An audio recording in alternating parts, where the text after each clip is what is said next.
What is up, YouTubers, gamers and hobbyists? Welcome to this overview where I run over, not literally, I run over briefly an item or a book or a rule set or whatever it may be, right? And in this episode, I'm going to talk about a solo role-playing tool, as many of us are getting into solo RPG more and more these days, and there's a whole plethora of books and tools out there available now, and it's rapidly expanding all the time. I thought I would take the opportunity to go through this book here, Easier Solo Play, by somebody called Peter Rudin-Burgess, and I thought it's about that thick, not very thick, but like that. I thought I'll give it a go. It said on the... I'll read you the back, see, make your own minds up. Okay. Right. You may be new to solo role-playing or an old hand. Either way, we all run our solo games our own unique ways. This does mean that we rarely get to see how other people are doing it. This book contains tips and advice that I have picked up over the years that I have incorporated into my own play. Some of these may be new to you, some you may accept as obvious truths. Each of these work for me, and I have included examples of either the tip in use or how I came about incorporating the advice, into my own play. I share a lot of examples of my own playing to illustrate each tip. This book grew out of a run of blog articles I ran in 2021 that grew out of a video series I posted on YouTube and the comments I received from my solo community. So, YouTuber, I don't know if his name is the name of the channel. I don't know, it doesn't say anything about his YouTube channel in here. And that is exactly it. It's essentially a series of blog articles, and they're approximately 3 to 4 pages. I think they're about mostly 3 pages each. So you get a page there, and then over you get a couple more pages, or another page. That one is actually 2 pages, 2 to 3 pages, I would say, each section or article or chapter, whatever you want to call it. There's a contents list at the front, which I don't know if you can see that. Yeah, it's a bit better. And I'll read out the contents list to you. You've got the introduction, of course. You got roll as many questions as you like, mind maps for investigations, start with a one-shot, cover your bases, training wheels, don't judge yourself against professionals, don't play the boring stuff. Combats can be oracled away.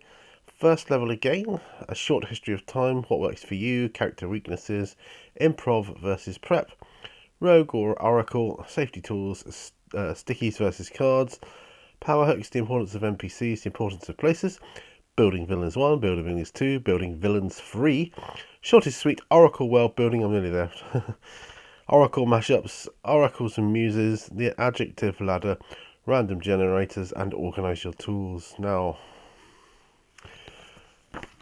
I paid, I can't remember what I paid, but I think it's about £6 for this on eBay. Well, it's clearly a self-published book.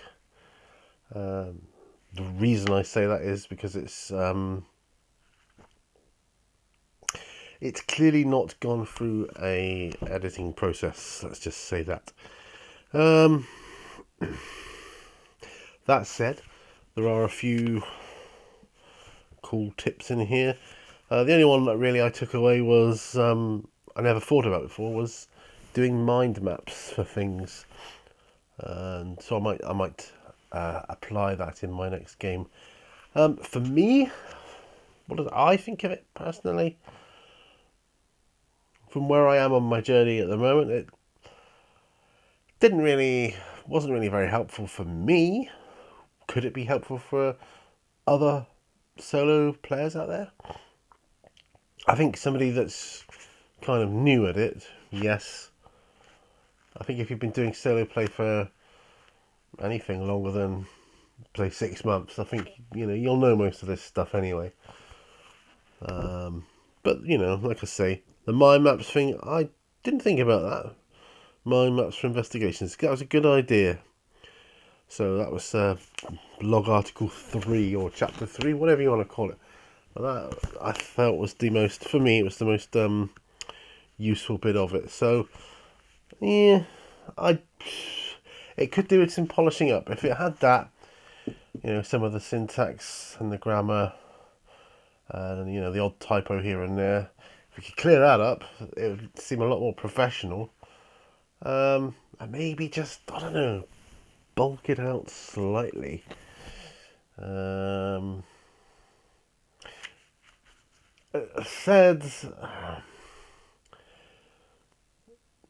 talks about incorporating advice into his own play. It says he shares lots of examples of his own playing to illustrate each tip. I didn't really see an example of play per se. Just talking about, I used that, or I was playing this thief once and I came across this and I did the.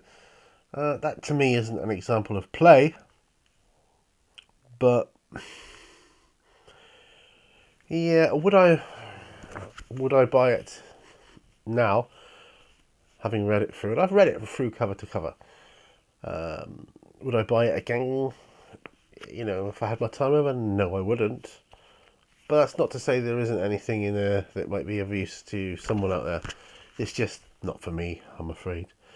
But it's one of many things that you see out there with the solo RPG stuff. It is, like I've said at the start, there is a plethora of tools out there now. So you've really got to